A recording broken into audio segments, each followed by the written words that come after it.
আসসালামু আলাইকুম। Life and manners বিডিতে আপনাকে স্বাগতম। আজ আমরা কথা বলবো এমন কিছু আচরণ নিয়ে এবং এমন একটি গল্প যেটাতে শেয়ার করব যেখানে আপনাদের দৈনন্দিন জীবনকে আরো সুন্দর ও সম্মানজনক করে তোলে। ভিডিওটি শেষ পর্যন্ত দেখুন, নিজের জীবনে উপকার পাবেন ইনশাআল্লাহ। একটি শহরে বসবাস করতেন রাশেদ নামের একজন ভদ্র মানুষ। তিনি খুব বড় কোনো ব্যক্তি ছিলেন না, কিন্তু তার ব্যবহার, কথাবার্তা আর আচরণের কারণে সবাই তাকে সম্মান করত। রাশেদের সবচেয়ে বড় গুণ ছিল তিনি কথা বলার আগে ভাবতেন আর কারো ব্যক্তিগত বিষয়ে কখনোই অপ্রয়োজনীয় প্রশ্ন করতেন না। তো একদিন শহরে একটি পারিবারিক অনুষ্ঠান আয়োজন করা হলো। অনেক মানুষ সেখানে আমন্ত্রিত ছিল, লোকে লোক, অনেক ভিড়। রাশেদও সেখানে উপস্থিত ছিলেন। অনুষ্ঠানে এসে দেখা গেল একজন যুবক খুব সুন্দর পরিপাটি শালীন পোশাক পরে এসেছে।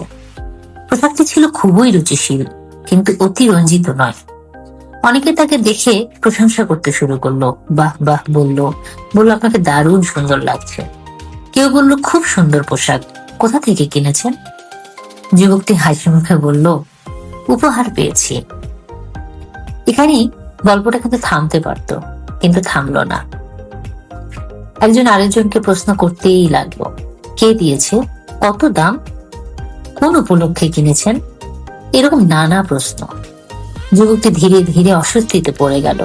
তার মুখে হাসি আস্তে আস্তে মিলে যেতে লাগলো, কিন্তু কেউ সেটা লক্ষ্য করলো না। এই দৃশ্যটি দূর থেকে দেখছিলেন রাশেদ নামে সেই ছেলেটি।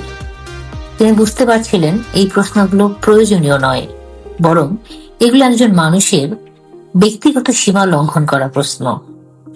রাশেদ এগিয়ে এসে শান্তভাবে বললেন, ভাই, কেউ যদি বলে উপহার পেয়েছি, তাহলে সেখানেই থামা উচিত। কারণ ভদ্রতা মানে শুধু কথা বলা নয়, ভদ্রতা মানে সীমা জানা, লঙ্ঘন না করে চুপ থাকা।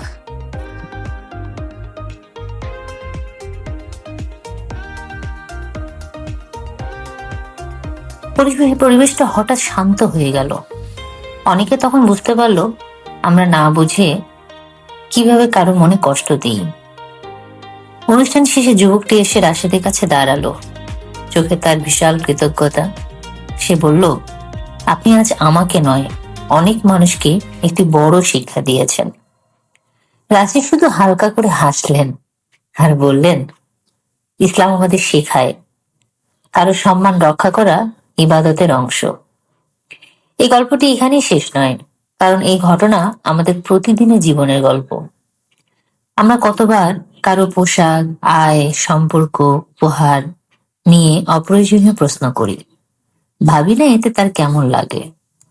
ভালো মানুষ হওয়া মানে সবকিছু জানার চেষ্টা করা নয়, ভালো মানুষ হওয়া মানে যেটুকু জানা দরকার সেটুকুতেই থেমে যাওয়া।